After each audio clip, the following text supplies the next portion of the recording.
Պուրիտանները, ամենօրյա ընթերցանություն, Ջոն Ֆլավել, օր մայիսի 18։ Մարդիկ, սիրեցեք ձեր կանանցը, ինչպես Քրիստոսն էլ սիրեց եկեղեցուն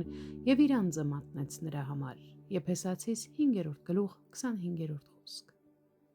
Այն, որ նախախնամությունը հատուկ դեր է կատարում մեր ամուսնության մեջ, ակնհայտ է թե Սուրբ գրքի խոսքերից, թե այն սուրբ մարդկանց վկայություններից, ովքեր իրենց կյանքի այս մեծ իրադարձության մեջ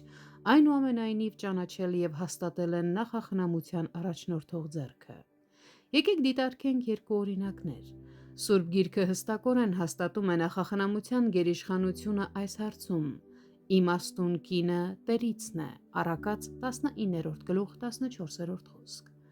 Առաքինի կին գտնողը բարիք է գտել և տերիցը շնորհք ստացել։ Առակաց 18-րդ գլուխ 22-րդ խոսք։ Նույնը վերաբերում է նաև երեխաներին։ Ահա որդիքը տիրոջ ժառանգությունն են, և որովայնի պտուղը նրա վարձքը։ Սաղմոս 128-րդ գլուխ 3-րդ խոսք։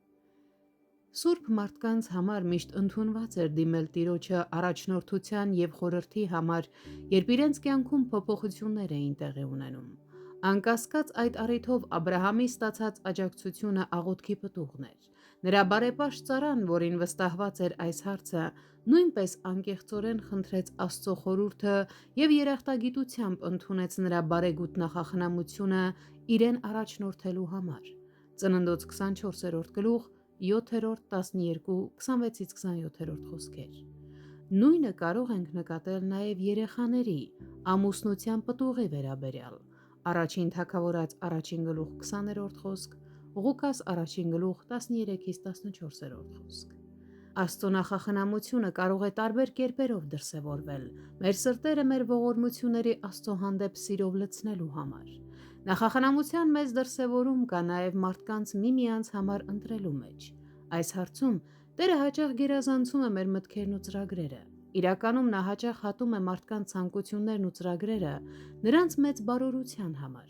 Կատարվում է ոչ թե այն, ինչ նրանք ակնկալում են, այլ այն, ինչ նրա անսահման իմաստությունը համարում է լավագույնը և ամենաօգտակարը նրանց համար։